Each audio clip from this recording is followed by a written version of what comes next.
बागेत घसरगुंडी आहे, मला खूप आवडते. बागेत फुगा आहे, मला फुगा आवडते. आमच्या बागेत फुगा आहे, मला आवडते. बागेत धोका आहे,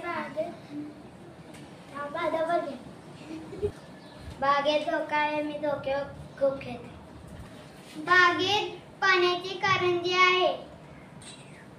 आई बाबा झाडाखाली बसले आहेत. बागेत एक मुलगी फुग्याशी खेळत आहे.